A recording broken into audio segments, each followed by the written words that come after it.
What's up, everybody? Welcome to Into the Necrosphere number 33. My name is Jackie Smith, your host, and I am psyched about today's episode for two reasons. Reason one, I've got my good friend Wollenschlaeger back on the show with me to talk about his time in Malevolent Creation, as well as his new band, Unblessed Divine. And then number two, a couple of days ago, I put out the call on social media to all of you guys to send me your demos and send me some of your music if you're an unsigned band.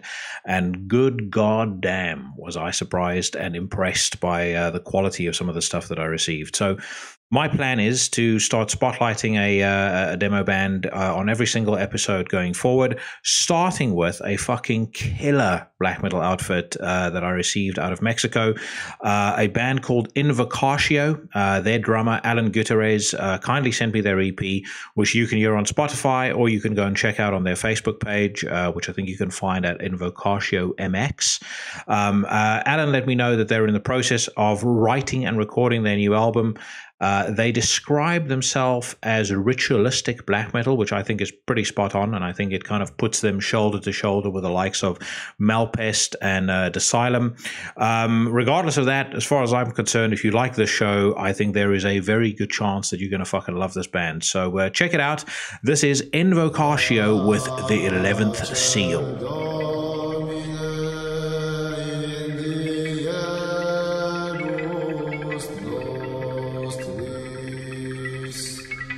Yeah.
That was Invocatio with the 11th Seal, and as I said, I'm going to be featuring another demo band every single week going forward. So if you want to send me your stuff, if you want me to check out your band, you can reach out to me either on email, which is at intothenecrosphere@gmail.com, or you can reach out to me on Facebook or Instagram, which is at Into The Necrosphere, or Twitter, which is at iNecrosphere.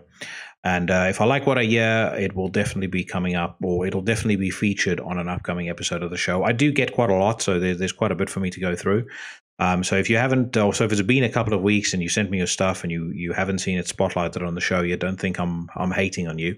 But like I said, I kind of want to stick to one band a week for now. But who knows, if I get more, maybe I'll do a whole special on future talent or new the new breed of black metal or whatever it is, and part of why I'm doing this is really not only to give bands who I think deserve it whatever spotlight and promotion I can, but also to prove the point that I don't think there's a single music genre on the planet right now that can boast the same amount of amazing new talent that you see in the metal scene, particularly in my opinion the black metal scene.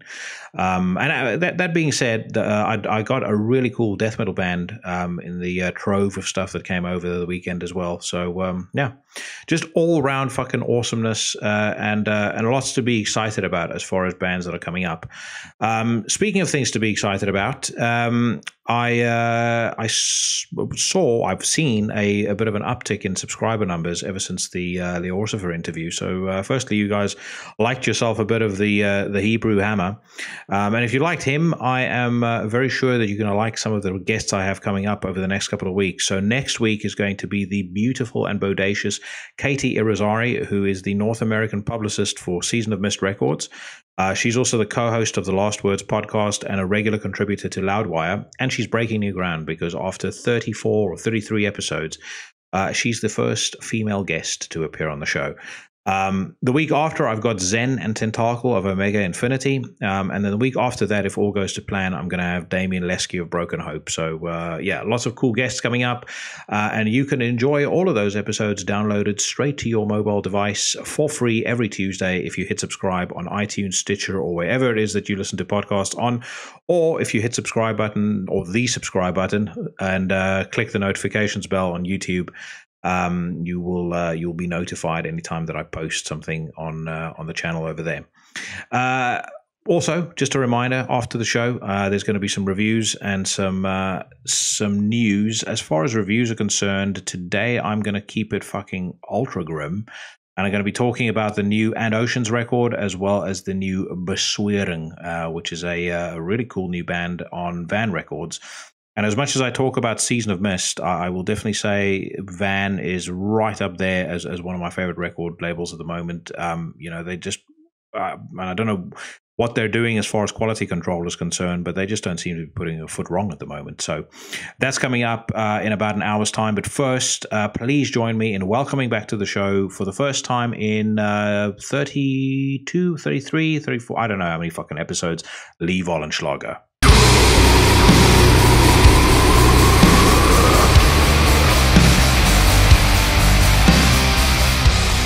So a lot has changed since we last spoke, mate. And I said on the show immediately after the news broke, I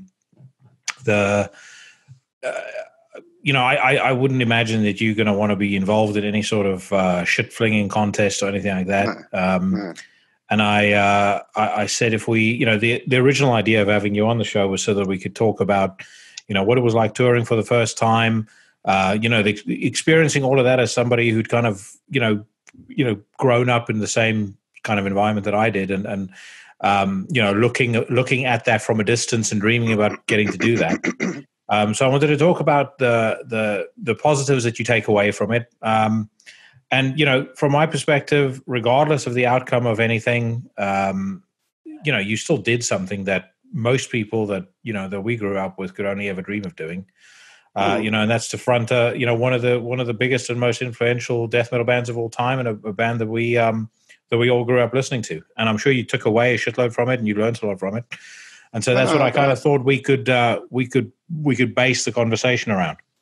First question would be, The very first show that you guys played, how did that feel, and how did I guess reality compare with how you'd had it in your mind, before it happened? I always thought it would feel real on the first show, and it didn't. It's weird. I don't know. It never felt real. Maybe it was just meant to be that I was going to get kicked out, but I don't know. It just never reached the point where I was like, oh shit, this is all real. Yeah. I don't know. It was awesome. When you say it didn't feel real, I think I've said this to you many times before. Like a lot of times when you go to a gig, like if you if you go to a Rammstein show, I think of the first time I ever saw Cannibal Corpse or I saw Deicide, it's something like for the first half an hour or so, it's almost like it's taking your mind like extra time to catch up to it. It's like you're processing it on one end, but on the other end, it's like your mind is still trying to figure out whether you're just watching a movie really, really loud and really close, or whether it's actually happening. So is that kind of a fair description of what it was like? I remember when we're rehearsing, it didn't really feel real.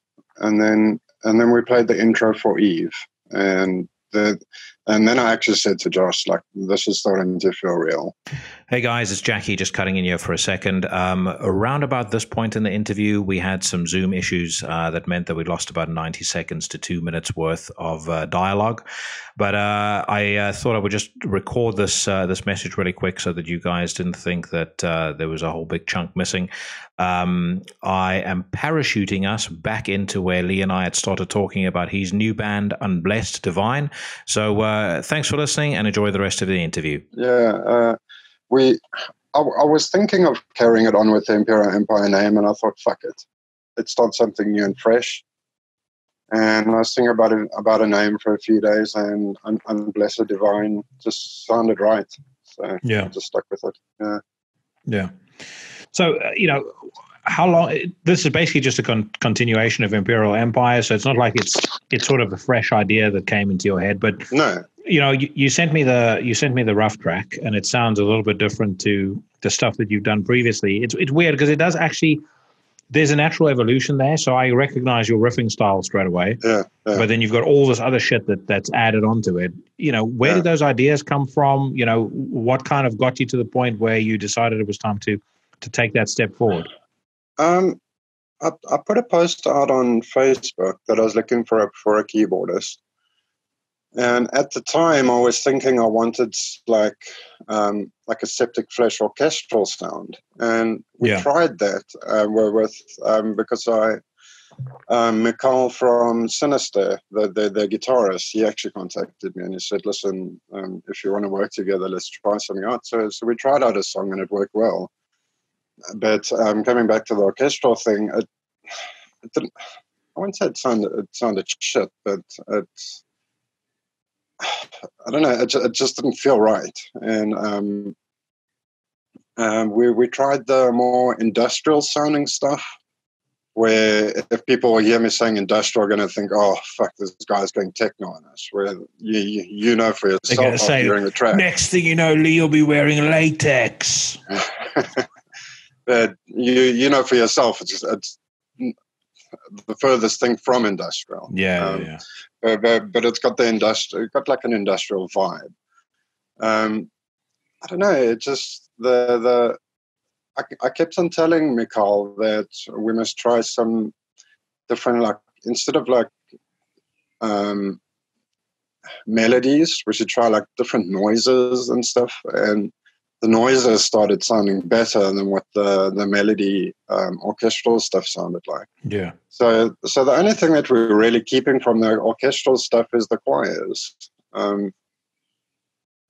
But yeah, it's pretty much Imperial Empire with a touch of keyboards and it just makes it bigger. But the first 3 songs that I wrote them as I would for Imperial Empire. But with the fifth song, I wrote it in mind of how we're going with the keyboards. And then I sent it to him, and usually with all the other songs, like as I call it, I'd send him my shopping list of changes that he must make. And with song 5 that I wrote with the idea of him in mind, there weren't really much changes. It went pretty naturally, and I'm super proud of it. Yeah. How did you and he hook up? Because I remember you mentioning to me that you were possibly going to do a T-shirt design for them or something. Had you and he spoken before this happened? No. He sent me a message saying that he loves the design. The design is printed. They'll probably sell it on when they start touring again, but who knows when the fuck that is. But that is pretty much the only thing I heard from him, because I was speaking to Audrey, the vocalist, through all the design processes and stuff. And then he sent me a message after, like when the design was done, that he loves the design. And then when I said I was looking for a keyboardist on Facebook, he reached out and he said, let's work on something. And it worked really, really well. If it had carried on with the orchestral thing, it would have sounded like too many other bands. So many bands say this, that our band is so unique, but I really think it is something different. You don't really hear you hear this type of stuff in black metal and more industrial style metal bands. Yeah, but you don't really hear this in this style of death metal. No. Well, I will say, I mean, I haven't heard the vocals yet, but it does feel to me like it's moved more in that black and death metal style now.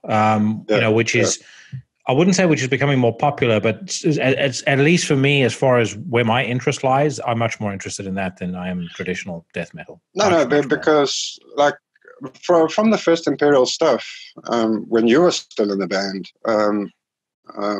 you could already hear that it was going to go in a more black and death metal sound anyway. Yeah. When the melody started, and you could hear that it was going to end up going that way anyway. And I think I just pushed the limit a bit now by putting the keyboards in it, and it's really changed it now. It's turned it into a different kind of monster. I don't know. Yeah. If you want to call it that.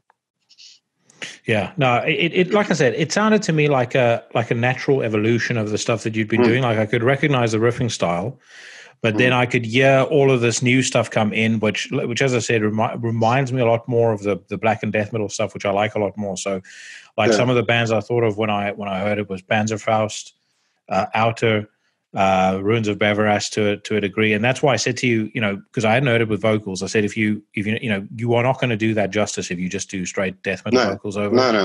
No way. So I'm going to do a whole different style of vocals, and like I said, I'm probably going to use like 3 different normal death metal vocal styles, and then I don't really do black metal vocals, so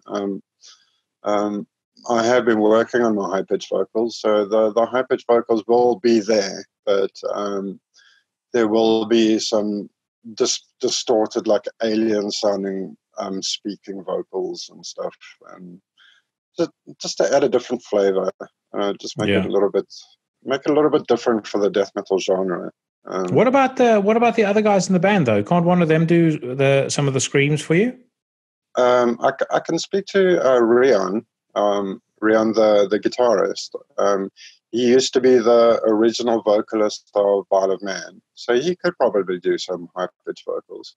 Yeah. So yeah, but the layout that I want for the live set, I don't want 2 vocalists, so I don't know how that's going to work.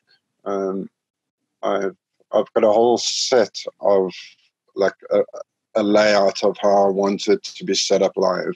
Yeah. I'm not ripping it off, so don't think that. But watching Batushka play every night opened my eyes to a new way of how you can approach a live setting. Yeah. Obviously, I'm not going to have a fucking coffin and all that shit on stage. I won't go that far. Yeah. But you're going to pull your hoodie over your head and wear sunglasses. No. Yeah. Not that Batushka does that, but you know what I mean. Like yeah. They changed my view of what you can do live, and yeah, it was great watching them live every night, but it really opened my eyes to see what you can do. Well, I mean, they made their whole reputation was built off of their live show. Yeah, because you know, I personally, I mean, no disrespect to them, I don't think as a band they're not musically as exciting to me, but their live show is what kind of it's almost in a weird way. And if they ever hear it, they might hate me for making this comparison, but in a weird way, it's like Ghost. I hated until I saw live, and then I was like, okay, now I get this music. I get this band's vibe, and it's the same with Patushka. I wasn't massively convinced. Then I saw them live, and it's like, okay, I see what these guys are driving at, and I definitely think that the day of 4 dudes standing on a stage with jeans and a t-shirt. Yeah, I think those days are numbered, mate. I think there's some bands that can get away with it. Oh yeah, but they are very, very, very few and far between. Yeah, it's not as if I'm trying to do something different, but you have to have your own thing. That's what I said. I'm not ripping off Batushka completely.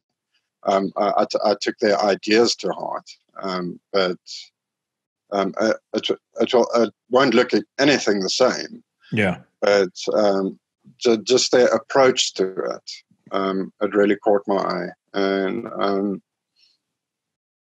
I don't know. It must be like you've always said. It must be an experience going to watch a band. No, it mustn't just be 3 guys or 4 guys with fucking jeans and a t-shirt trying to look all badass on stage. Yeah, it's been done to death. I'm not saying like we're going to use costumes and all that shit, because like we will have outfits, but it's not going to be like, it's not going to be cheesy. Yeah, you get some bands that do it, and it's so fucking cheesy. But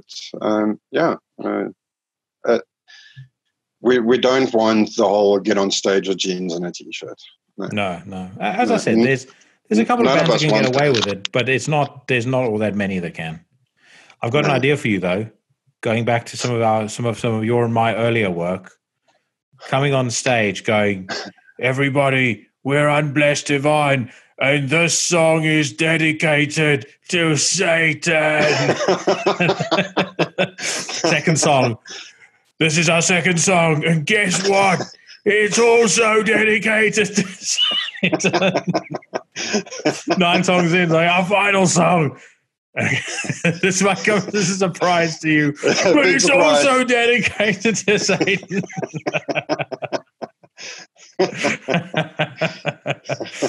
No, I think actually, me and Andre were talking about this the other night. We were watching some. There's a lot of bands that are releasing live shows now as like part of the. Like some of them are doing it for fundraising and whatever. And Brutal Assault released the 2017 Mayhem set, and we were watching the set up close, and it's like there's not really a huge amount of money that's gone into that. It's not like they've got crazy pyro and shit everywhere, but it just makes such a difference. You've got this fucking lunatic frontman who's there with his weird, like, sort of corpse paint mask thing. He looks like he's dead. He's holding a skull in his hand with his cloak on and stuff like that. And you've just got, the way the lighting is used, the way they use smoke. What band was this? Mayhem. Oh, man. And then you've got Ghoul, who's this, muscled up fucking badass. You've got Telok, who looks really cool. You've got He's from England. I saw an interview with them a little while ago. Yeah. They got people from all over the fucking place. Well, I exchanged messages with him on Instagram, and I'm hoping to have him on the show at some point. But he's a fucking cool dude, and he's a very fascinating guy to me because he seems such. All of the guys in that band, there's like an intensity to them. I find it extremely interesting. They don't they just don't strike me as like your usual sort of metal guys, which is in part why I didn't like watching. I got that in the one interview that I saw with them. A couple of weeks ago, I watched an interview with all of them. Yeah, and like, I thought it was very weird. That literally all of them live in different places. Yeah.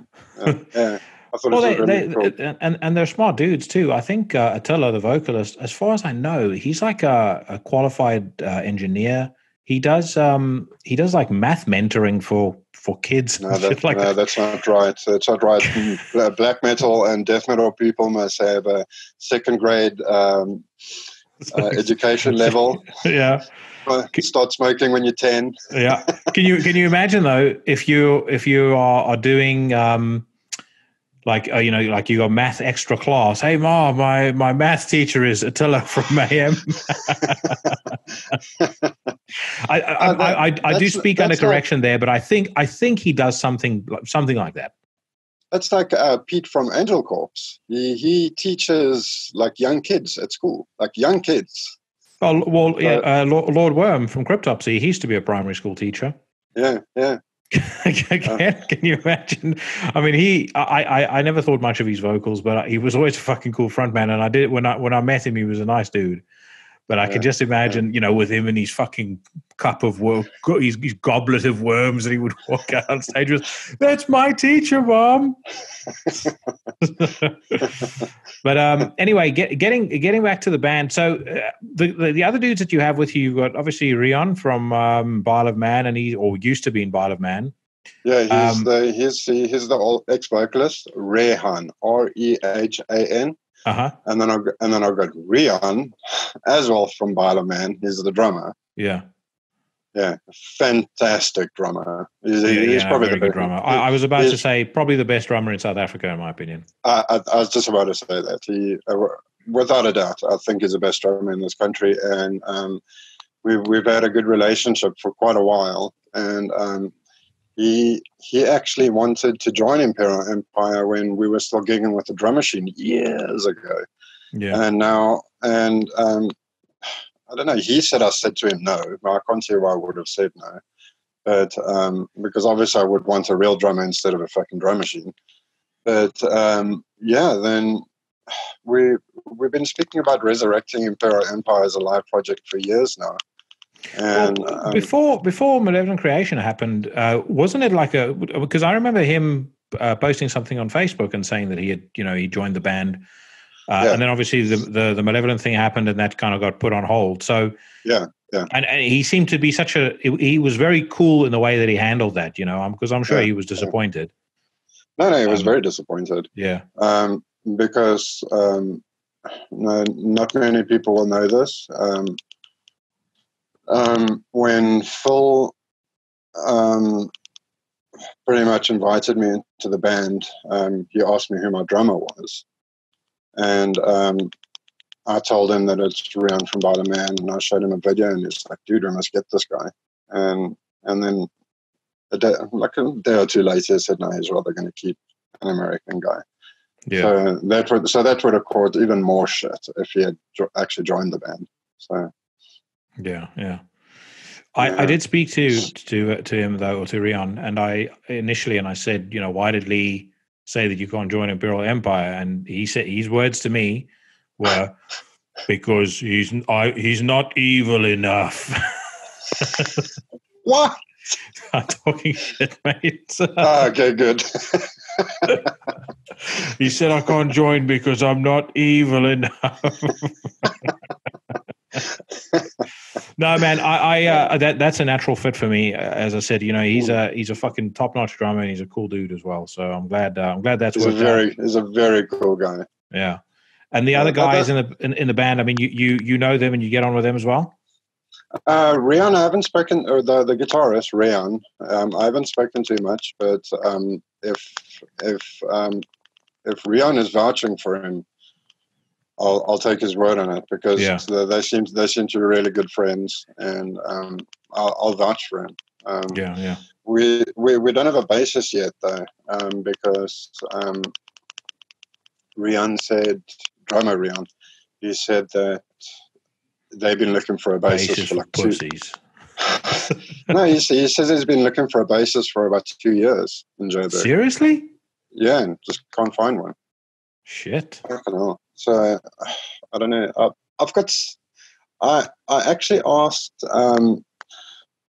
Brad from Retribution Denied if he wanted to play, and he said he would have loved to, but he just does not have the time with work and things going on in his life. But I've got somebody else in mind, but he lives in Cape Town, so it's, I don't know.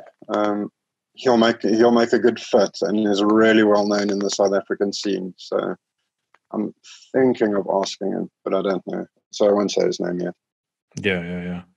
It's weird though. You know, I get it with drummers because it's if you think about kids growing up, I mean, there's not thousands of kids whose parents are going to shell out for a drum set or have the fucking patience to hear them, you know, knocking out the fucking four on the floor, you know, practice beats all the time, all day long.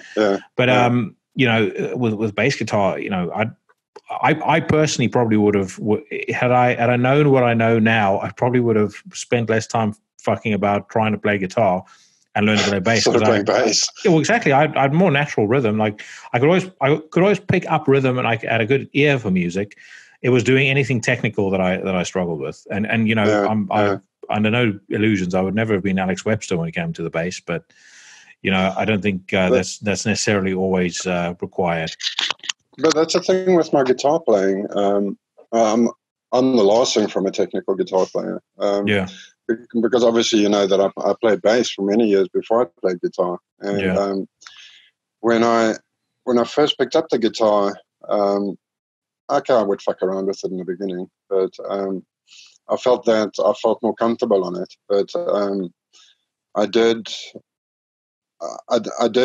speak to myself whether I want to focus on being a technical lead guitarist, or if I really want to focus on songwriting. And I took the songwriting path. That's paid off. It's not like I'm writing fucking In Flames style South African band lyrics, fucking riffs. No. And that's the thing about South African bands, man. They, don't get me wrong, there's some good bands here, but we've spoken about this before, but a lot of them have like a slow double bass rhythm with an In Flames guitar riff. And it's like, it's been done. It's been done to death. I've never been able to understand it. That almost every single one of those bands are all like that. And like I said to you, the telltale sign of whether they're going to be shit is if there's a band photo and one of them has an Iron Maiden t-shirt on, then immediately you know it's going to be crap. Because that guy still only ever listens to Fear of the Dark. And he's insistent on every fucking song having, you know, the dual guitar melodies and all that other fucking wank. It's just not. No, it might be other people's thing. It's not mine. I saw a photo of some other local band. I always give the South African scene shit, but I don't really mean it. But I do. Know what I mean. But I saw a photo of a South African band, and as you said, the guy was wearing an Iron Maiden shirt. But what made it worse was there were two guys in the band wearing the same Iron Maiden t-shirt. I see, dude. Then you know it's going to be doubly crap. I thought you were about to say he was wearing an Iron Maiden shirt and then he was wearing In Flames shorts. No, there were two guys wearing the same fucking Iron Maiden shirts. I was like, come on. There is a band that I discovered on Twitter, actually, funnily enough, out of Cape Town, called Devil Speak. Right.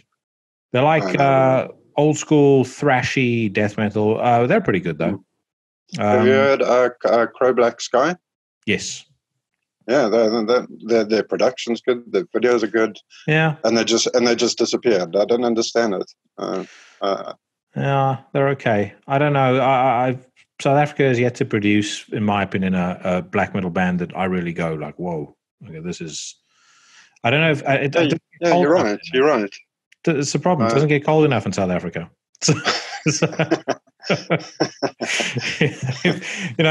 If there were at least one part of the country where it snowed, then they would have done this by now. But unfortunately, that's not the case. Yeah. I mean, I thought I actually went back the other day and I listened to some of the old Verkrach songs, Andre's project. I think for the time it wasn't bad, but it has aged abysmally poorly. And then outside of that, I can't think of a single one. I know what you mean. Crow Black Sky, they're called. They're not bad, but no. Like I'm not saying they're like fucking the best black metal band in the world, but their production was done well. Their music video was done very, very well. Yeah. They approached it very professionally. Yeah, and I liked that. It wasn't like we said now. It wasn't just four guys standing there in jeans and t-shirt trying to look badass. You could see they spent money on their music video. They spent money on their recordings. Maybe they did the recordings themselves. I don't know, but it's done well. Everything is done on a professional level. Yeah. Where so many South African bands they will still say, "Oh, they're good for South Africa." You can't say that. You must be good in general. You can't say, oh well, they're not bad for Bloemfontein. No, fuck that. You must be good. If you're not, I know what you mean. Yeah, and not good for a certain amount of people. No. You and I spoke about this a lot, way back when we were doing the Imperial Empire stuff, and we would sit in your room and listen to music. And the one thing that I never ever got about a lot of South African bands then, and it doesn't feel to me like it's, with the exception of the bands we've mentioned, it doesn't feel to me like it's changed massively.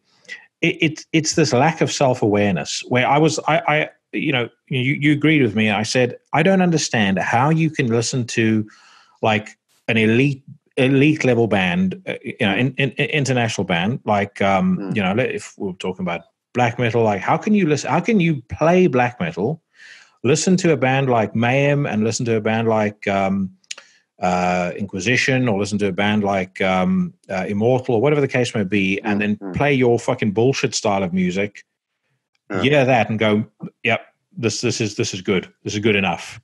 And it's like that with all styles. It's but it's not good enough. I know, you have exactly. to reach that level. You have to reach that level where you are international class. If you're not international class, then go back home to the writing board. Like, how do you write something? I mean, for me, anytime I ever wrote something, and that's probably why the only thing I ever wrote that saw the light of day was the Imperial Empire lyrics, because everything else I ever did from a musical perspective that didn't involve writing reviews or anything, I fucking hated, and I would delete straight away, whether it was riffs, lyrics, anything, because I would compare it to the stuff I loved, and I was like, this just doesn't shape up. This is crap.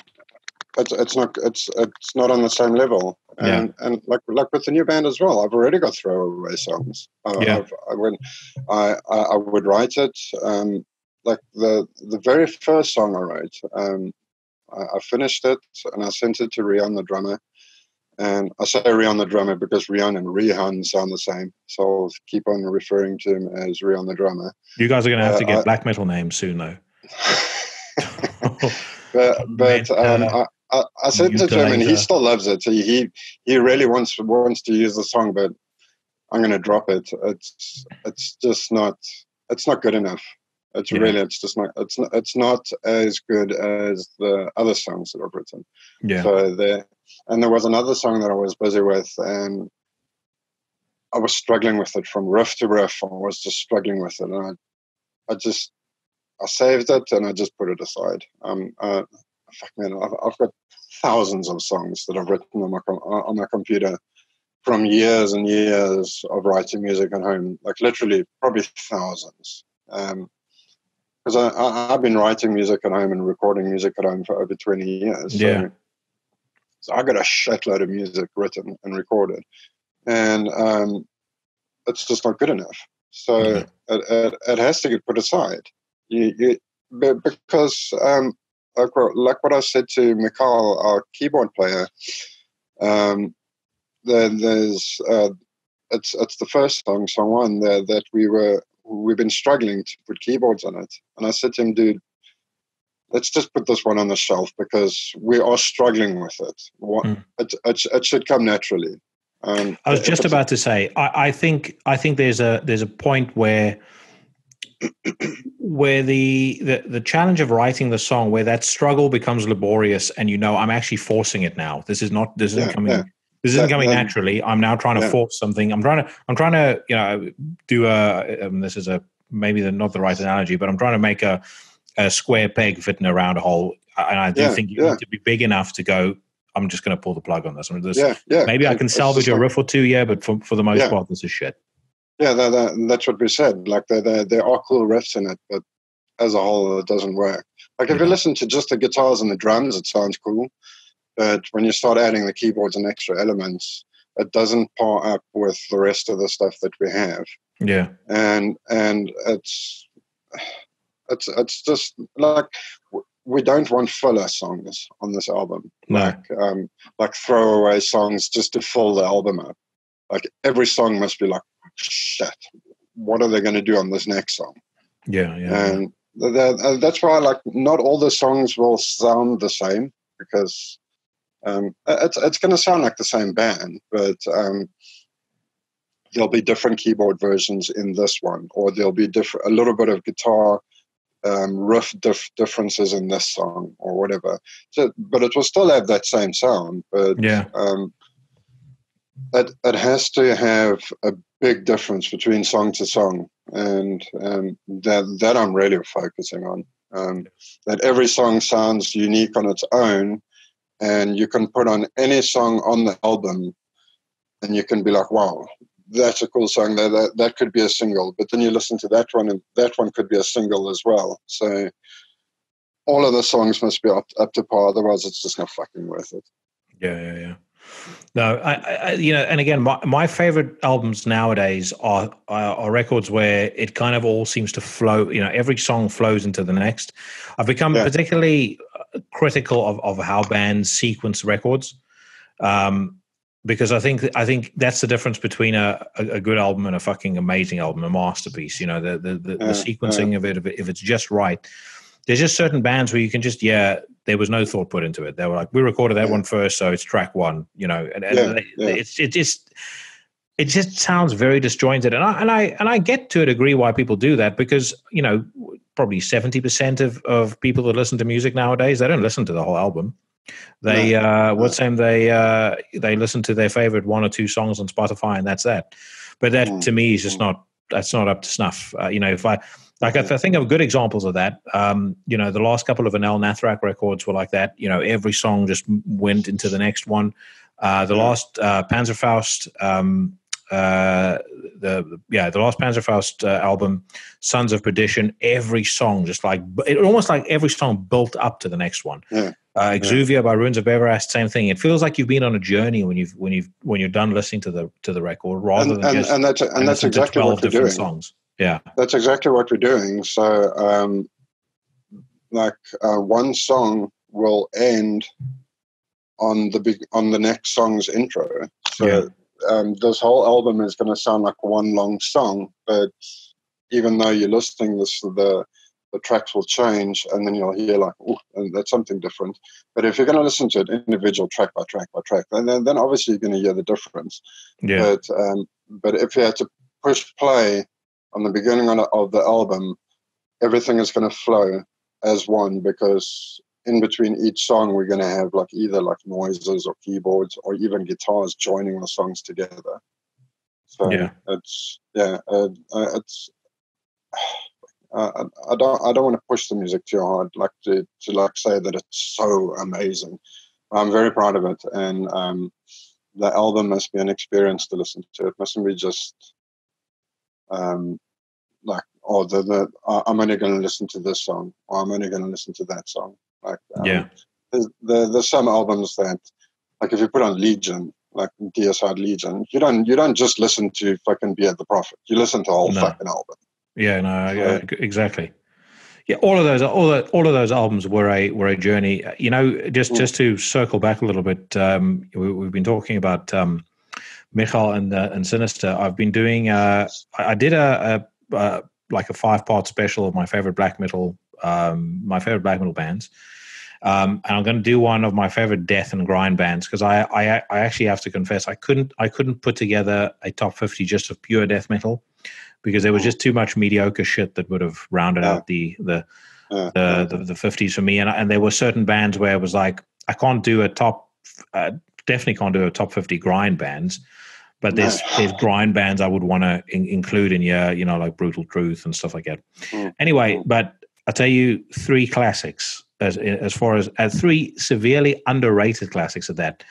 The first 3 Sinister records: Cross the Sticks, Diabolical Summoning. Without a fucking doubt. I mean, you know, you talk about like an awesome way that an album flows. Hate with that keyboard intro and the trapdoor creaking open and then the song starting. And the thing that band got right way before many of their peers was just the way that they knew how to bring like a breakdown or a groove into a song and just add, they would just add this like really like just sinister little bit of melody, and it would just sound so fucking cool. But I mean, anyone who's listening to this, if you haven't spent any time listening to Cross the Sticks or Diabolical Summoning or Hate recently, do yourself a favor and check those albums out again, because they. But the albums with Audrey on vocals, I'm fucking loving, man. The one album's got that song that we both liked, Grey Massacre. Yeah. What a fucking track, man. But like ever since he's taken over on vocals, I've loved the band again. I didn't like the albums with the girl on vocals. I thought that was really terrible. Yeah, I saw them play once with her, and she wasn't bad. But it was just you know, they kind of moved away from some of the things that made them great. Like I always think bands should play to their strengths. You know, if you're good at writing those breakdowns and you're good at bringing those melodies in, you know, do that, because that's what not. I know people go, oh, we don't want to repeat ourselves and we don't want to do what people expect, but, you know, evolve then, you know, just keep build on it. Don't move away from your strengths just because you don't want to repeat yourself.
It would be like if classic example. If you listen to Bolt Thrower, they never fucking changed. Fucking hell, man. No. The only thing that changed in Bolt Thrower was the recording sounds. Yeah. All the only thing that changed was that that every album was more badass than the previous album. Yeah. Dude, fuck me. There are some great albums in that band's discography. I mean, every so often I'll listen to The Fourth Crusade, but, even, Mercenary, Warmaster, all of it. Brilliant. For those once loyal, I mean, absolute fucking genius. And I'm not ashamed to say it. One thing I really love watching are those, I don't know whether you've seen all these edits that people have put together on YouTube of just World War II footage and their music. Oh, yeah. I think there's one called, there's one for Where Next to Conquer, and it's basically just Panzer tanks driving through houses. No, it's, fuck, man, it was such a loss to the death metal scene when those guys decided to call it quits, because Memoriam isn't bad, but it's not, they have their moments, but they're not on the same level as Bolt Thrower. That band will always have the most special place in my heart. The thing about Memoriam is that he has dumbed down his vocals. If he had kept his vocals the same as Bolt Thrower, it would have been just as good. But I don't know. I don't know whether it's a case of him. Maybe he struggles to do his vocals like that still. That's what I'm hearing. Yeah, that's what I'm hearing. And I get it. It's tough. I remember when I spoke to Jason about the new Akakaka, he said it took him fucking weeks to get back to the level where he could go as deep as he was going before, and all that sort of stuff. He says it's really fucking hard. You could even hear that on, and that could be monitor issues, but that Bloodstock show that they posted from I think 2016, you could hear he was really like straining his voice to get as deep as he was. And then later on when you see them now, I mean, he's just back to being back to form. But we've also spoken about Glenn. His voice has gotten deeper and deeper with every record. I don't personally like that, but I think his voice got deeper because of how often they were playing those songs, and you just put that strain on your vocal cords every single night. I don't think he can vocal like Legion anymore because of all the strain he's put in his vocals all these years. But also it's because he no longer wears the armor, and as soon as he took that off, the Christiana, the goodness, was able to penetrate his body. Dude, speaking of albums that always have a special place in my heart, the first 3 Deicide records, especially the first album. I know a lot of people will prefer Once Upon a Cross or Legion. The first album for me is it's so fucking angry and so full with just hate. It is real hate. Exactly. And the thing that's so cool about it is just every single song is perfect. Like even though there's technical mistakes, there's just something that you listen to the song, you're like, I don't want anything about the song changed whatsoever. No. Even if there are mistakes, I don't want it to change. And there's tons. I mean, there's like I think we spoke about this before when you were on the podcast previously. There's bits where Steve is blasting and he's missing the fucking drum kit entirely. on Sacrificial Suicide, right when they do the solo, listen closely, when he's blasting, he's actually missing the snare a couple of times. It's just, but like you almost want it to be that way because he's so furious when he's drumming. It's like, but that adds to the magic. Yeah, 100%. It really adds to the magic. 100%. And I mean, he's a fucking good drummer. He's become, I think, as he's gotten older, he's become extremely proficient. Because the one thing that's never gone away from his style that I love, and you even hear it on the newer Deicide albums. You always had that groove where the best way I can describe it is it's like he's chasing the riff. Yeah. It's like Christ Denied. You've got that. It's like the riff is trying to get away from the drums, and the double bass is coming behind it with a fucking sword. It's just, oh my god, I love it. He's one of my favorite death metal drummers, just because his style is so distinct. Like as soon as I hear it, even when I heard Order of Eniod, that side band that he was in, you could immediately hear his drums. Yeah, but that's like back in the day, you had, like, obviously you had your bands that sound like, if you heard Suffocation, you knew it was Suffocation. If you heard Deicide, you knew it was Deicide. But with drummers, like if you heard Pete Sandoval, you knew it was him. Yeah. And nowadays you don't really have that. And I know a lot of people give this band shit, but Inferno from Behemoth. Oh, he's fucking good, mate. Man, he's on another fucking level, man. No, he's very, very good. And he makes songs out of his drums, which I love. Yeah, no, I agree. He's incredible. I like Behemoth very much. I didn't like the Satanist very much. I know a lot of people did. I just don't enjoy the album. I think it's it just lacks something. I like the last record. I didn't like those fucking kids. So if you have any kids on Unblessed Divine, it's going to get a lot of hate on this show, mate. But again, the credit I'll always give Nergal, as much as some of the stuff that he's done recently, like claiming that he was kicked out of the YMCA for wearing a Dark Throne T-shirt and stuff like that. As much as I find that stupid, that guy still become wildly successful entirely on his own terms. Yeah. Like, it's not like Behemoth ever recorded a song with clean singing and then it got featured in a video game or or some fucking bullshit like that. They have been successful entirely on their own terms. They started out death metal and then it went more black and death metal. Now they've got like a hybrid between death metal and black metal, where it's not black and death metal. Yeah, it's almost black metal with death metal. You can't mix the two, but they're doing it. Well, what they've also done, in my view, is I think and I'm sure there are other bands too that you can credit for this, but they've opened the door to the Polish scene, and right now, I mean, I defy anybody to name a country that is as churning out the volume of great bands that Poland is doing. At the level that Poland is. It's one fucking cool band after the other. That's how Australia was a few years ago. Yeah. But Australia is making a comeback, though, mate. Have you listened to the last Earthrot album? No. Oh, dude, check that out. Like, top-notch combination of death and black metal, but fucking well played, really well produced, and it's got thing that I love. If it includes Matt Wilcox, then no. I don't know if he's in it. But. He's not in it. I did suggest to him he should hook up with Jared, though, because I'm sure they could knock out an album in a couple of weeks. But the thing I've always loved about Australian bands, and this goes all the way back to like Alchemist and those bands. I don't know if it's because Australia is fucking miles away from anything, but they always sound very. There's something very distinct about their sound. Like even Psychroptic, all the bands sound so different. Yeah, I was about to say, like Psychroptic is pretty much, if you had to describe it to somebody, you're going to say, it's a straight ahead death metal band. But there's something that's so different about their riffing and about the way they use melody, and even Dave Haley's drums. There's just something that's just unique, and I fucking love it. It's why so many of the bands from Australia are so interesting to me. I heard another black metal band from there recently that I really like too, called Gravier. I think they're on a very small label called Brilliant Emperor Records, but fucking magnificent. Isn't Portal from Australia as well?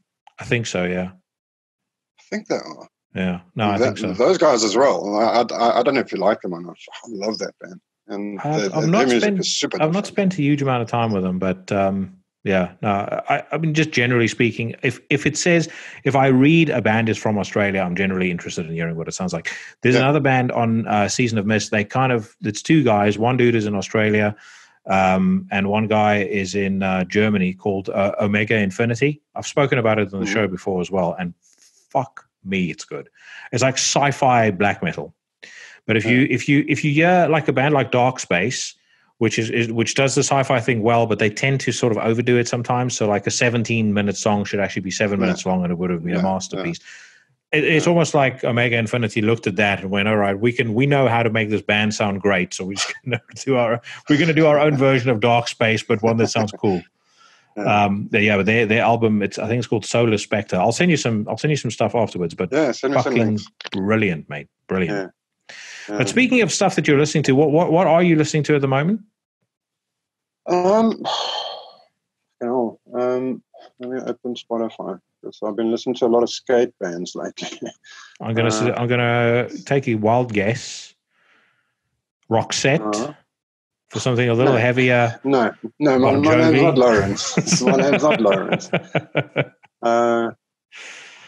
Lawrence's taste in music has gotten pretty eclectic. He every now and then I can get him into something a little bit heavier. I can't remember what it was that I sent him the other day, but I was really surprised that he liked it. But genuinely liked it. But I sent him a Mayhem song, and he's like, "Is this one of those Jackson insists I have to hear it songs?" And I kind of thought about it, and I was like, "Okay, no, mate, I'll hold off on that card. I'll play that when I know I've got a winner." But actually, speaking of winner, another thing I turned him on to, and I'll talk about it on a future episode for sure. If you like that Septic Flesh kind of vibe, there's a band called Sinistral Kingdom. I'm trying to remind myself what their album is called. They are from Norway, I believe. Oh, Serpent Uncoiling. Definitely check it out. It's kind of like a more black metal version of Septic Flesh. So imagine kind of that like bombastic vibe of Septic Flesh, but then with a bit more of the black metal, a bit more of the nasty shit in. So more my vibe. Yeah. But brilliant. What I've been listening to. Fuck, man. Probably the most I've been listening to is a band called The Odd Numbers. They do like old skate music, and then like Behemoth. Got a lot of Emperor. I know you hate the Emperor now. No, I don't. I like the early stuff. I don't like Prometheus, and I really hate everything Ishon has done. Everything. A band that I got into about a week before I went overseas, which is weird because I saw the ex-members play in their new band, Christian Death. You obviously know them. Yeah. Do you know their music? Yeah, very well. Yeah, we listened to a lot of Christian Death. I was listening to it earlier this afternoon. Actually, they've got two songs that I used to play when I did the Inferno. I used to play incessantly. Okay. One was called "She Never Woke Up." And another is called Sex Dwarf, which is like a soft cell cover. Fucking so cheesy, but such brilliant songs. Yeah. Another band that I like, I've been listening to a lot, but this has been going for a few months now, is the Graves albums of the Misfits. Oh yeah, love his vocals. Not. I'm a Danzig man, mate. No, I know. Even though. I love Danzig, but I don't like Danzig and Misfits. Yes, fucking burn me at the stake. Holy fuck! Well, we weren't gonna talk shit about Malevolent Creation, but let's be honest, this is far more scandalous. It's because I heard the Grave stuff first. That's why. If I had heard the Danzig stuff first, I probably would have liked it more. But I heard the Grave stuff first. Doesn't make it right, unfortunately. I was never really into punk, so I was never into punk either. The only punk I got into was hardcore, but the hardcore that I like is like quite far removed from punk, I would say. Speaking of music like that, well, what I've been listening to a lot is like 90s, like I hate the name, but like 90s metalcore, like Archangel, Strife, Earth Crisis. Yeah. Well, that's I would take. You can remove metalcore from because from it's not metalcore. It's slanderous. It's not because it's not metalcore. Even though people call it metalcore, it's not metalcore. No, that's mate. Strife and Earth Crisis. You call them metalcore, and the guys in the band. That's just an explosion of hate. That's what those bands are. Dude, there's such cool songs on some of those earlier Strife albums, because I'm big into that kind of stuff. That's all on my Reps for Satan workout playlist. Dude, there's some hard songs in the Strife back catalog, in the Earth Crisis back catalog.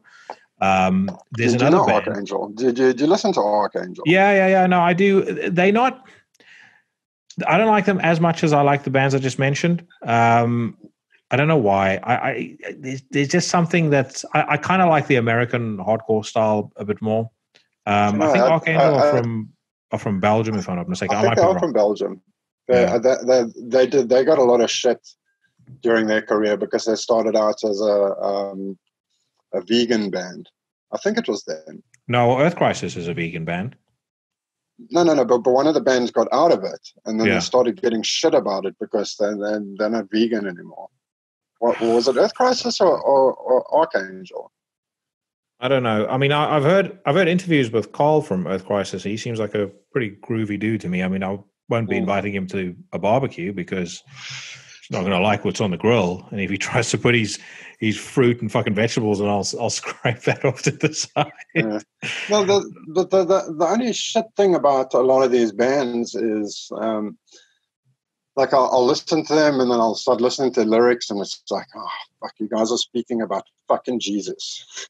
It's like how much you love him. And it's like, what the fuck? How could you make such angry music and sing about fucking baby Jesus? Yeah. Come on. Oh, well, Earth Crisis is mostly just like environmental stuff. I mean, they're the only band that can make a lyric like vegan for life, vegan to the death. Sound fucking hard as nails. It sound brutal. Yeah. I was about to say, make it sound hard as shit. So they get a pass for their veganism. But as I said, if Carl ever came over for a barbecue, I would make it clear to him that I will not have his vile customs at my. I will not have your vile customs at my doorstep, young man. I'll tell you a fucking cool hardcore band you might want to seek out. I don't know why they never got bigger than they were, but they're from California, I think. The band is called Expire. They've got a couple of albums out. One in particular is called Pendulum Swings, and the other one is called Pretty Low. Those two albums you definitely need to check out. Expire. Yeah, fucking brilliant. And then there's another band I've really gotten into, and I discovered them because Scott Vogel of Terror. What did you say the albums are called? Pretty Low. And my favorite one is called Pendulum Swings. Because if I look at the cover of the latest album, With Regret, it looks like it could have been from fucking some Afrikaans singers. Fucking. Well, funny you should mention that, because Andre had slightly more aggressive views on the cover, but he also likes the band, and he doesn't even really like hardcore. The vocalists sound like he's gargling disinfectant when he's singing, and I fucking love it. I love it. And the other band, No Warning, check them out. Scott Vogel of Terror was on Jamie Jaster's podcast, and he was talking about No Warning. So I looked them up, and it's like, fuck, this is good. I'm not the biggest hardcore fan. No, me neither. I obviously like Madball. I like Hatebreed. I love Madball actually, but I like the more like stuff like Earth Crisis, where it's got a hardcore touch, but it's just more angry. It's just I don't know, a bit more modern, I could say. Well, call it that. Yeah, it is more modern. I just think it's just more badass. Like you know, I'll never forget, because it was you that introduced me to Earth Crisis and probably got me down that track of hardcore bands that I like. But I remember how many times we listened to Breed the Killers in your car, And I mean, to this day, as soon as I hear the opening of that album, I immediately just think of the white Fiat. And you didn't even have a radio in the Fiat for the longest time. We just put the fucking boombox on the dashboard. But what's that? But you said skate bands. Did I read correctly? Are you going to buy yourself a new board and start skating again? I am. Because about 5-6 months ago, I was weighing 133 kilograms. Yeah. And I'm now at 106. So I've told myself when I get to 100, I'm going to start skating again. And it's something I miss dearly. I was never a very good skater. I'm happy to admit that. But you enjoyed it. I loved it. I loved every second of it. I was very shit, but I did enjoy it. But fuck me, I would never get on one now. Never. I don't think I could. I literally think I would look like a 4-year-old trying to a 3-year-old trying to walk for the first time getting on it. No, I missed it. I really missed it. Fuck, man. I skated for like how long? 15 years. I know. Well, I mean, when it comes to most of my circle of friends, a vast proportion of people that I've been friends with for 20 years or more, they all came through skating or they came through music. Yeah, and actually skated at one point or another. Yeah, exactly. Music was kind of probably the main sort of glue, but skating definitely formed a big part of it. Yeah. Is there still a relatively decent scene in South Africa and Bloemfontein for skating? I don't know. I have no idea. I know all the skate shops closed, but I see some kids walking around with boards, but I don't know if they are actually skaters. I don't care. I'm just going to go out and have some fun by myself. I don't care. Our friend Lawrence Lackey, he said that he wants to get a board as well. So if he wants to go ride with me, I'll go ride with him. Yeah. But it's something I've been wanting to do for the better part of 15 years. Yeah. And I just never really got back into it. But it's an itch. It's an itch that I really want to do it. But the skateboarding comes down to the same reason why I don't own a bike. If both my professions, fucking tattooing and music, if I fuck up my hands, I can't work. Yeah. So because I wanted to buy a motorbike for years, I'd love to have a bike, but it's just not worth it. If I have to fall and break a wrist or something, I can't work. So I know it would cause it would be a fucking catastrophe. With the tattooing, obviously the lockdown would kind of have you put that on hold for the moment. Have they said anything or sort of giving an indication of when they're going to lift it in South Africa? We had a speech last week from the president, and he said it's going to be divided into 5 phases. So we're in phase 5 at the moment. On Friday, we're going to phase 4, where not really much changes. The only change is that you can go running or jogging or whatever. You can go ride your bike for a bit of exercise or whatever. People don't do that in South Africa because they get mugged. So it's phase 5.4 then. No, they were going to lift the ban on cigarettes as well, and then they mentioned tonight, they said, sorry, but they had somebody made up a poll or something, or, like one of those sign-up things online, a petition. Yeah, and the government has decided, no, sorry, we're not going to sell cigarettes. We're going to carry on with the bar of cigarettes for now. My dad's hit hard as well because obviously he's got a bar. Yeah, of course. So you can't trade. I can't trade, but places like bars and stuff will probably come right in either phase 3 or probably 2. But they've said quite specifically that all hair salons, beauty parlors, tattoo shops, or whatever, it's going to be in phase 1.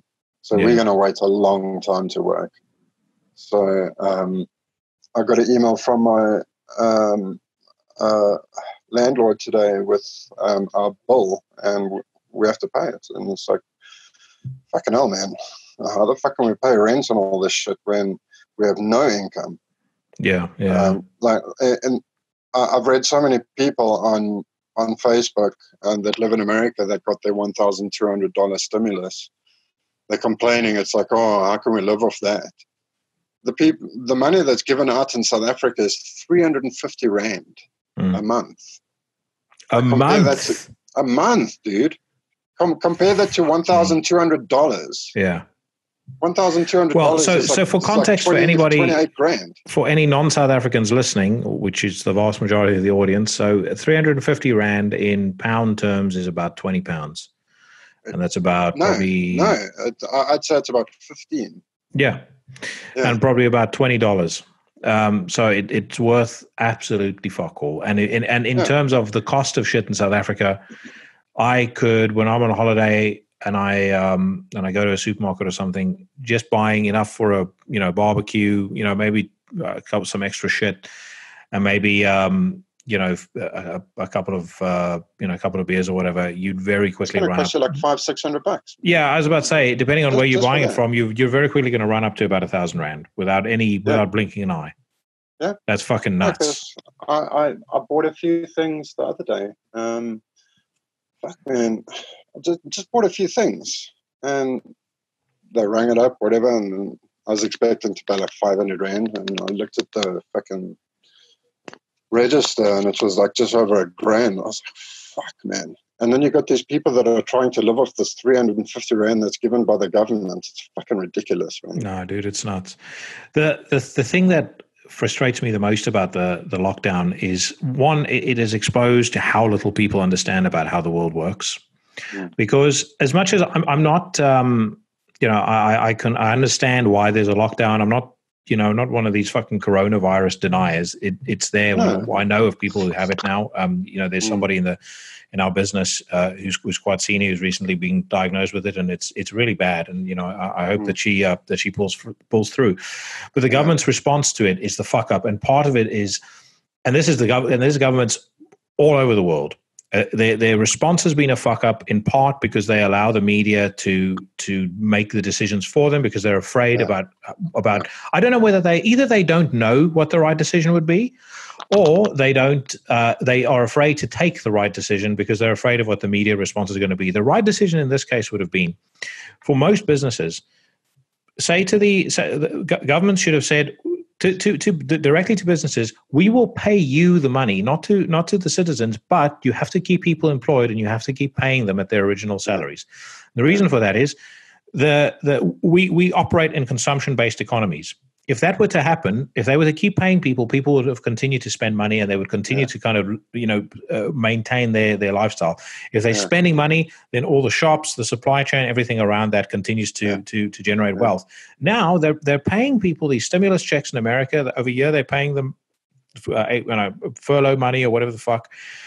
The trouble is, in most cases, they don't pay them enough to actually maintain their lifestyle. So what happens is they're throwing money at a problem while businesses shut. Those businesses can't just ramp up again when everything reopens. In the meantime, these people are barely making ends meet, and they in order to make ends meet, they make more debt. So they're going to be, in 6 months' time, or whenever they completely come out of this, they're going to be in a worse situation. And then in the meantime, every country that has a reserve currency. So America, the UK, the euro through the European Central Bank. The way these banks are making or are covering all of this nut is they're just printing more money, and the more money they print, the less valuable the money becomes. And then you will have in the US and in the UK and in Europe exactly the same thing that happened in South Africa. Can you remember when in South Africa they printed a bunch of money, the value of the currency fell in the toilet, and all of a sudden where you would buy a Coke for 2 rand, now a Coke is 15 rand. Exactly. And it was just like overnight it just shot up. And this is the thing that people don't understand when they keep going, well, the government's giving me all this money, they should have more. They don't seem to understand that comes from somewhere. When they print more money, the value of money becomes less. Yeah. And as soon as the value of money becomes you can't just print money and let it have value. Precisely. That value has to come from somewhere. Exactly. So the more of something there is, the less valuable it is. That's why diamonds are worth more than sand. So whenever they print this money and they start throwing all this money at people, your quality of life is just doing this, because the money that you earn isn't going to go up commensurate with the inflation that this is creating. And so now, in 6 months' time, I don't know what we're going to do. I'm fucking terrified of it, to be honest with you, mate. I won't say that I'm lucky, but I've had a private studio at my house for about 2 years now. So I don't have to pay like big overheads for a big shop anymore. So, but that saved quite a lot. But in the same breath, when we opened the private studio, we had to look for a house that had the means to have a private studio. So the rent is more expensive than what we were paying anyway. So we are saving a bit, but it's still better than an extra 10 grand that we have to pay on shop rent, where these people are going to kick you out if you don't pay your rent during this fucking lockdown.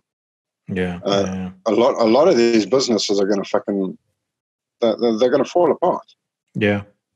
And the thing about it is, when they've fallen apart, the capital will no longer be there for them to reopen or to start a new business.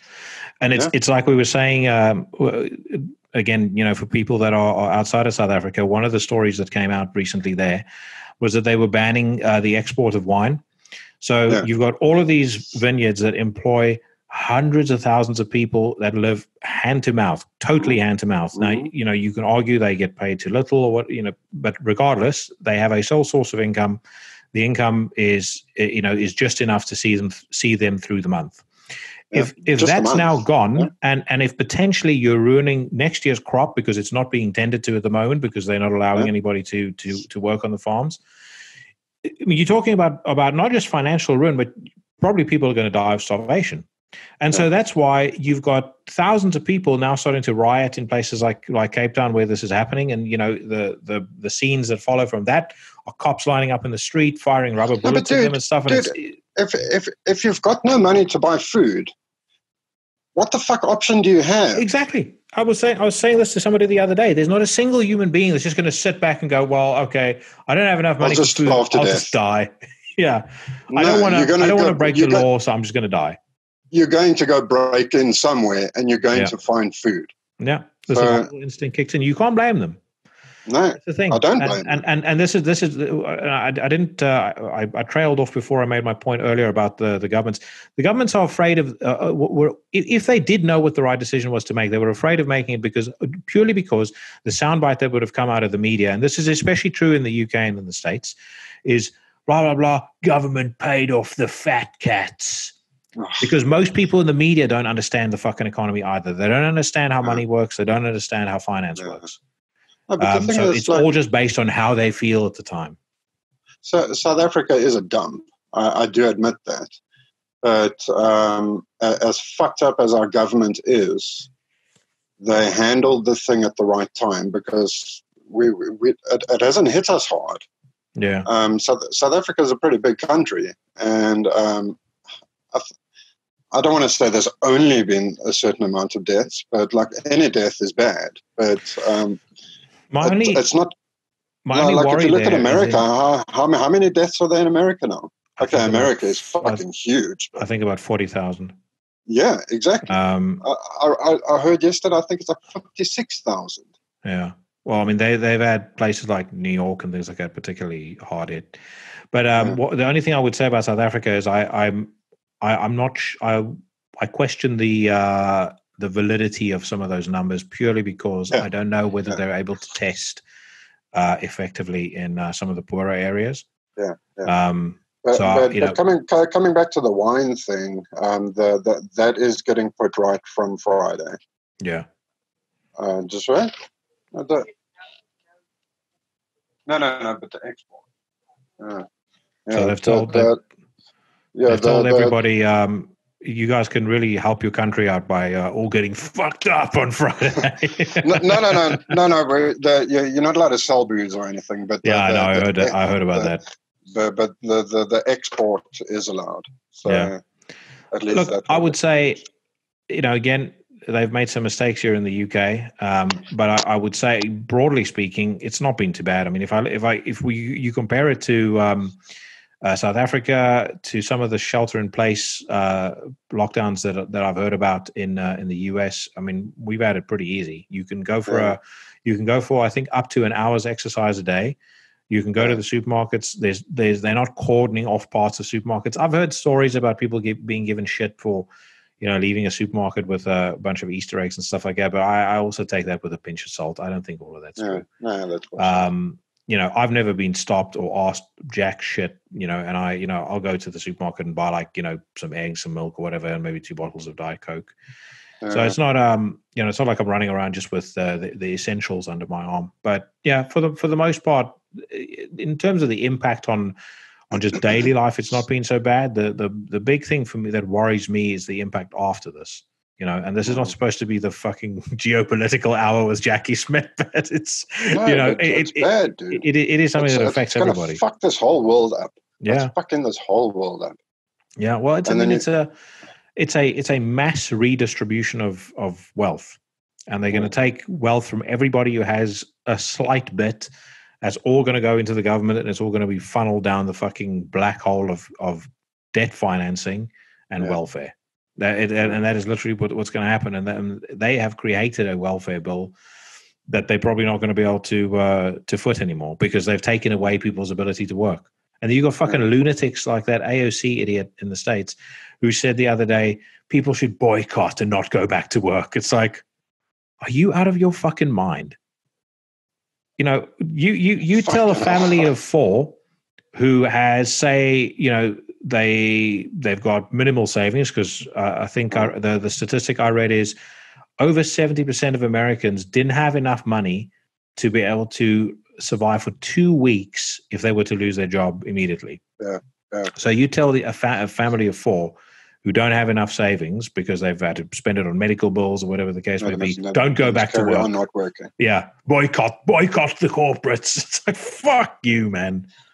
Fucking hell. Okay, nobody likes going to work. Okay, I enjoy my job, but fucking hell, we need to get back to work. Fuck yes. No, I mean, I actually through all of this, I've been working probably harder than I've worked in a long time. Yeah, and I tend to be pretty busy at the best of times. I do actually enjoy my job, but at the same time, as I said, I broadly speaking, I think it's not just a case of people having to go back to work. They need to start earning again so they can start spending. That's what the economy is built on. Last month, there was a thing where they said that in Europe, I think it's the lowest number of new car registrations in history. Yeah, I read that as well. And that is fucking terrifying. People go, oh, yes, a BMW won't be able to make as much money. It's like, do you fucking baboons not understand? It's everybody that works in the factory. It's all the parts that go into those cars, of which there is a significant proportion. Tech parts, mechanical parts, things like that. It's everything used to make all of that. The ripple effect when these big businesses get hurt like this it's fucking mind-boggling. Are you talking about thousands, tens of thousands, or hundreds of thousands of people's lives that are ruined? But anyway, on that cheery note, let's close things off. Dude, it was fucking great catching up with you as always. Man, I'm really glad you've landed on your feet. I'm excited to hear more of Unblessed Divine. The track you sent me sounds fucking spectacular, and thank you, man. I'm really, really looking forward to hearing what you do with us, because I think it's high time that your own music came out, and again, I think if anything, what you will take away from Malevolent Creation is hopefully the platform to be able to do that. Because I've never really pushed my own music. I never really did. I sent it for reviews, and that's about it. I never sent it to labels. I never really promoted it. I never really did, and I think it's unjustified. I'm not blowing my own horn here, but the music's good, so it needs to be heard. So yeah, you know. No, good. Well, mate, we will speak very soon, and we will keep me posted on new music. And when you do have some tracks ready, then we'll have you back on again, and we'll play them on the show as well. We can only go finish the recordings because we've got to mix and record vocals at the fucking studio. Yeah, and studio's obviously closed. Yeah, so, yeah.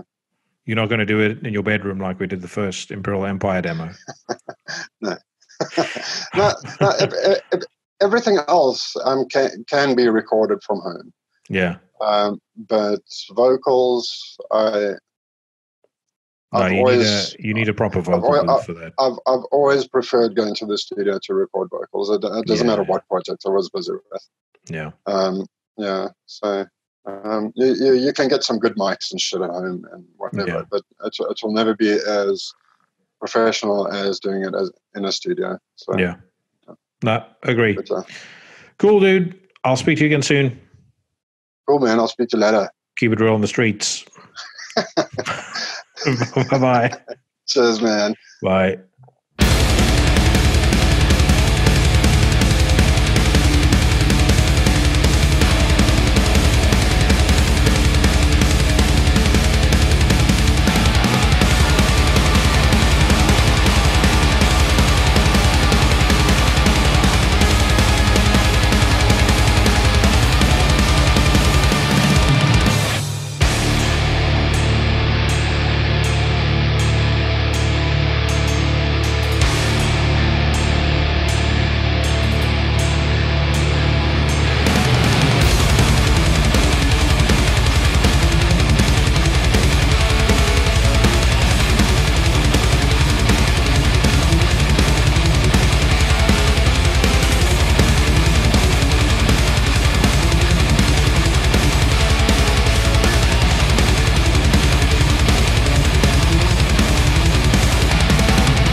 Thank you so much to Lee for coming back on the show.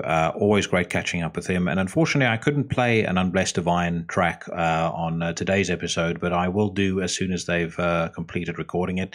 I know the plans were to do so before the lockdown, but unfortunately this fucking lockdown has thrown things into disarray. And I think I mentioned it on last week's episode, but I have actually heard what the music sounds like. And I can tell you now, it's very different to Malevolent Creation, but it is fucking badass. So I'm looking forward to be able to share that with you.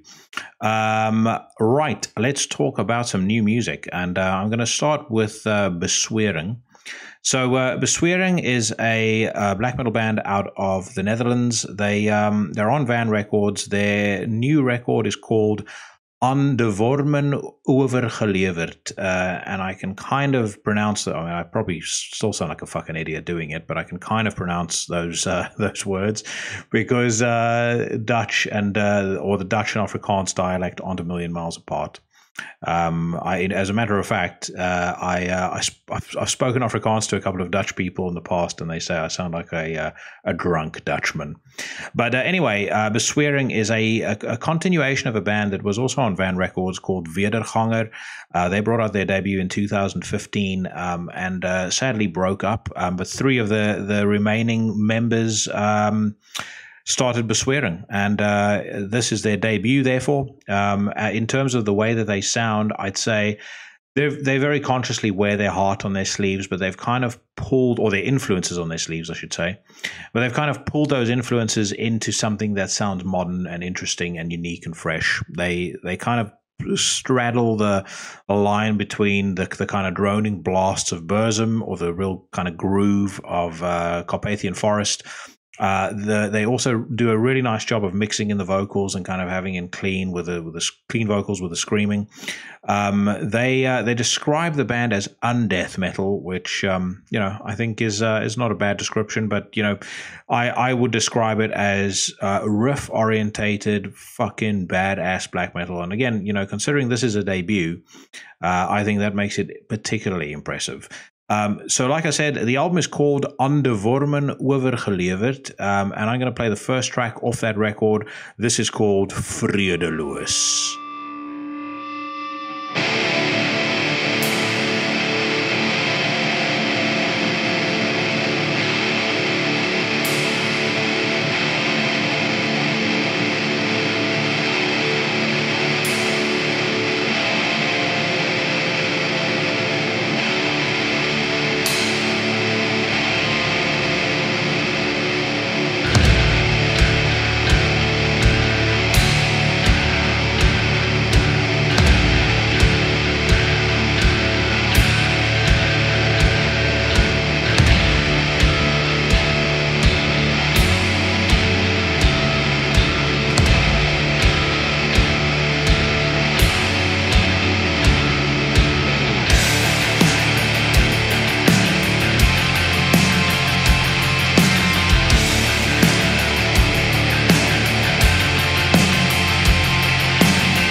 That was Vredeloos by Bezwering off the album On de Wormen Overgeleverd. It is available right now on Van Records. You can also check them out on Bandcamp, and I'll post the links in the description of this video. Of course, if you're listening to this on iTunes or Spotify or Stitcher, then learn to spell. Anyway, on to the next band, and I mentioned before I was going to talk about the new And Oceans record. The album is called Cosmic World Mother. It's available on Season of Mist Records. At the time of recording, it's about 10 days old. And I have to say, this really caught me by surprise. And Oceans were a band that had kind of dropped off my radar. They brought out their debut in 1998 called The Dynamic Gallery of Thoughts, which caught a lot of attention. And I discovered them on The Symmetry of I, their next album. Really enjoyed that. And then, as they kind of progressed, or as they grew older, the band changed their sound. They became kind of more industrial focused. And I think actually they changed their name to Havoc Unit for a period of time.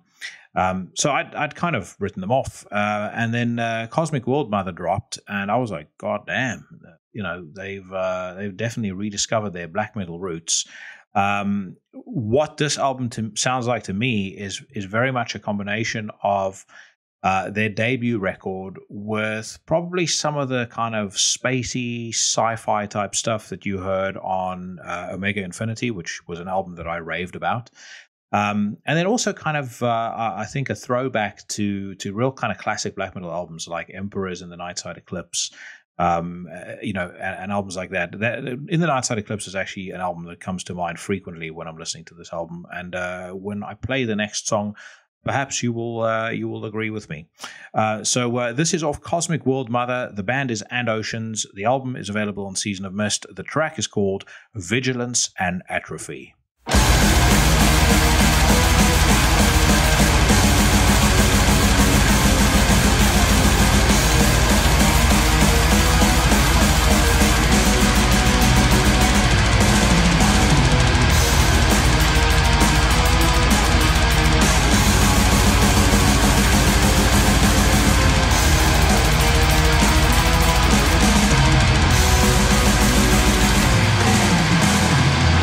Wow.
That was And Oceans with a song called Vigilance and Atrophy off their awesome new album, Cosmic World Mother, available right now on Season of Mist. And right before that, once again, was the Bezwering album. Obviously, both highly recommended. I really ought to start calling these review sections recommendations more than anything else, because I'm not exactly reviewing stuff. I'm just telling you what I'm listening to, what it sounds like, and why you should check it out. As you guys know, I did the review thing for quite a long period of time, and I just personally don't think that I have any business telling a band their music is shit. And I know I do sometimes get a bit flippant about that on interviews and stuff like that. But just from a review perspective, it just always feels weird telling somebody who has spent several weeks of their life in a studio applying talent, which I definitely don't have. And then kind of sitting here rubbishing it like I'm an authority on, what music should sound like. Music is like beauty. It's in the eye of the beholder. And that's why, like I said, I will not do negative reviews and stuff like that, because I just don't see the point. If I don't like a band, I just won't talk about them. Anyway, let's talk about some news. And the first piece of news to talk about is, or at least what catches my eye first on this Metal Storm website, is the new Behemoth, or the new Behemoth EP, I should say, which features a Cure cover, which also features the vocal stylings of The Shining's Niklas Kavorth. I don't know how to pronounce his surname, but who cares? It's Niklas from Shining. I like Shining. I like Behemoth. I like The Cure, and I think that this cover is actually surprisingly good. The first couple of times I heard it, I thought it was dog shit, but it's kind of grown on me, and it's certainly done a much better job of growing on me than Behemoth's cover of Penetration by the Nephilim a couple of years ago, which was fucking awful. Yeah, I'm am I looking forward to this new Behemoth EP? Yeah, kind of. I don't know what it is with me in that band. They just don't excite me as much as they used to. I kind of liken Behemoth to an action movie that you loved when you were young, like me with Commando. Whatever you loved when you were 12 years old, you don't necessarily love when you're 14. Gaiera to release new album in July. I've checked out this new track, which is called Null, by the way, and you can go, if you go to the Season of Mist YouTube channel, you can check out the music video for it there. It is fucking brilliant, and the new album is going to be called Limbo. It's out on July 24th, 2020. It's out on Season of Mist, shockingly enough, given that the video has been posted there. But yeah, I'm super, super impressed with the song, and undoubtedly this will be added to my or to a forthcoming recommendation discussion. Maybe that's what I should call my review section: recommendation discussions. I have to hold my hand up here and say that what I'm cranking this week sounded fucking moronic. Freda Hammer, share lyric video for Winds of Dysphoria. I love this album. I love this track. And I actually played a song by this band earlier on in the episode. For obvious reasons, we were not going to play any Malevolent Creation music. So I went with one of theirs, which, like I said, if you've not heard that album, it is absolutely brilliant. One thing that I do notice as I scan through, whether it's a band I'm interested in or not, there are a lot of bands recording at the moment or about to put out something, which kind of puts a silver lining around this whole lockdown bull mash. Because I think, in my view, I suspect that 2021 is going to be one of the greatest years for music that you or I have ever known. Speaking of how the year is shaping up, though, I will say without a doubt that it's going to take a titanic effort, or possibly a new either Ruins of Everest or Mayhem album, to convince me that Oranzi Pazuzu is not the album of 2020. That record is so fucking good. I know I spoke about it a couple of episodes previous. If you've not listened to it yet, I cannot recommend it more strongly. It is just fucking amazing. And it's one of those records that the more you listen to it, the more you get into it. And the more it kind of seems to open up and let you discover new things that maybe you hadn't picked up previously. There's not a lot of other stuff on here that is of particular interest to me. The news there about Forgotten Tomb. So the headline is Forgotten Tomb, entire new record available for listening. I discovered this record on the Black Metal Promotions YouTube channel. The album is called Nihilistic Estrangement. And that's another one that I would recommend quite strongly. I spoke about it on the what's his face as well on the Instagram account. I'd kind of describe it as a sludgy, doomy black metal, and I'd say it's kind of quite masculine in the way that it sounds. In that it's black metal, but it sounds pretty badass. I really like it. I know it's had some fairly mixed reviews, but who gives a shit? It's a fucking cool album, and if the idea of sludgy, doomy, crusty, badass, manly sounding black metal is your vibe, then you would do well to check that record out.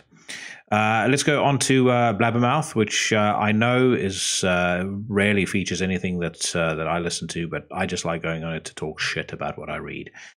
Tobias Forger's attorney on Ghost Vodka lawsuit. The case is about trademark rights. I don't know whether anybody has read up about this, and I don't mind Ghost's music at all, but this is fucking idiotic. So they're suing a vodka producer here in the UK called Ghost by the band Ghost. Now, if the band, or like if somebody brought out a I don't know, a fucking soft drink called Metallica, I could maybe understand Metallica suing them about it. Or a couple of years ago, there was an ice cream parlor in Covent Garden in London that made a limited for a limited period only a line of ice cream called Baby Gaga, which was made out of breast milk, and Lady Gaga sued them, and actually I think was responsible for shutting the place down, which is a shame because their ice cream was awesome. I didn't try the breast milk ice cream, obviously, but the rest of the stuff was really good. But the word ghost is so innocuous. I mean, for me, this kind of feels like I could start a band called Water and then, weeks later sue Nestle for trademark rights. So I think this is fucking stupid. And, it's not like the guys from Ghost are short on cash. Right. What else is here? There's more about Behemoth. Dickhead from Queen sobbing about Trump. Guns N' Roses sobbing about Trump. It's like there's not a week that goes by where you don't have Tommy Lee trying to school us on politics, or Axl Rose trying to school us on politics. And here's where it fucking pisses me off. And I get annoyed about it, whether it's, Ted Nugent or Phil from All That Remains, or, the guys from Guns N' Roses or Sebastian Bach, whoever it is. And I'm going to stress again why it fucking pisses me off so much. If Axl Rose is a great singer. Well, actually, let's take Slash as an example. Slash is a fantastic guitarist. If you ask him about great guitars, great amplifiers, great setups, guitar technique, he is probably one of the foremost experts in the world, and he'll be able to provide you with a huge amount of very interesting information. If the world's leading financial analyst or the world's leading economist picks up a couple of copies or issues of Guitar World magazine, and without having played a lick of guitar themselves, they go online and they proclaim that ESP guitars are shit, you would look at the guy and you'd go, you're being a fucking moron. And this is kind of, to me, exactly what you have with musicians who talk about politics. It's not that I don't feel like they're entitled to an opinion. It's just that I don't understand why so much weight is hinged on their opinion. And I will give the caveat, yeah. I think that the amount of weight that's hinged to their opinion definitely wouldn't come from anybody who listens to this show. But I just don't understand in society generally, why do we give a fuck what actors, musicians, people that know nothing about how the world works beyond, their own little sphere of expertise or their own little bubble, why do we give a fuck what they say? Social media is a good thing, but I definitely think the internet age has done one thing. There's a side effect of the internet age, which has not been good. It's like if you take, heart medication and the side effect is piles. It's made everybody think that they have a voice and that their voice should count for something. Back in the old days, you needed to have some credentials about you to, be brought on a panel to discuss something, or to be, brought in as an expert in the news. Nowadays, they've got a 17-year-old fucking school-skipping nitwit like Greta Thunberg appearing on a fucking coronavirus expert panel on CNN. I mean, and CNN is a complete and utter pile of shit. But this is, this kind of illustrates my point. Why should I give a fuck what she says about the virus? Just as much as I don't give a shit what she says about the climate. She's not a qualified climate scientist. She's read probably, countless articles on it, probably from very biased sources. And, none of what she's saying is in any way credible. She has no expertise from which to actually talk about it. If she were an expert in, I don't know, flower arrangement, then yeah, by all means talk about it. But I don't know. Stick to your fucking wheelhouse is the message here. But I know I'm just sounding like a fucking grumpy old man who is yelling at kids on the front lawn. The world is as the world is. It's never going to change, and you can get as pissed off about it as you want. And equally, I also do believe that if all you do is point to the problem and you never actually do anything about it, then you're just whining. And I would not want to be a whiner. So let's talk about positive shit. Sepultura performs Kairos while in quarantine. I thought this was fucking cool. And I've said this before. I think that Sepultura is brilliant. I have so much respect for the fact that they have stuck to their guns and continue to put out good albums and continue to control the controllable, no matter how much fucking sobbing and sniveling and whining there was about Max not being in the band. Their last record, Quadra, was fucking awesome. Kairos is a really cool album. They've not made an album that I thought. I mean, there's been albums that have been relatively mediocre, but they've not made a complete stinker since Max left.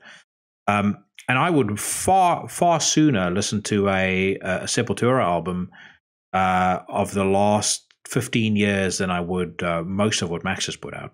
That's no, I don't mean to slam Max or hate him, because I know, again, what he does comes from a very honest place. I've seen Max live. He's very cool. I just don't really, the music he makes, I don't find in any way challenging or interesting. Whereas, Sepultura, seem to do something different all the time. And I still contend, I think that Derek Green is a awesome frontman, even though he is a vegan. Is he a vegan? I did hear that.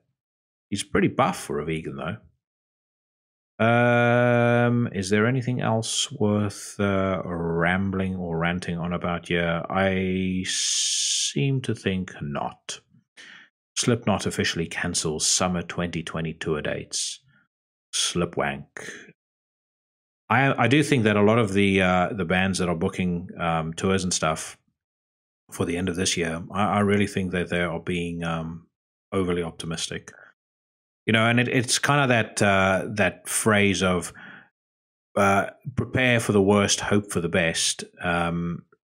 That's relevant here.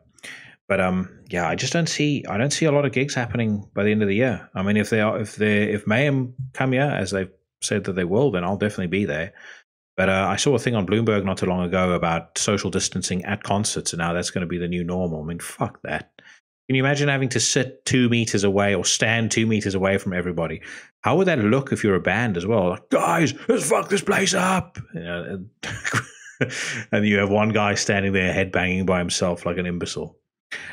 Anyway, guys, I have had a blast as always. And once again, my deepest gratitude and appreciation to you if you have stuck it out for the last 2 hours. And I know I say it every week, but I'm going to say it again.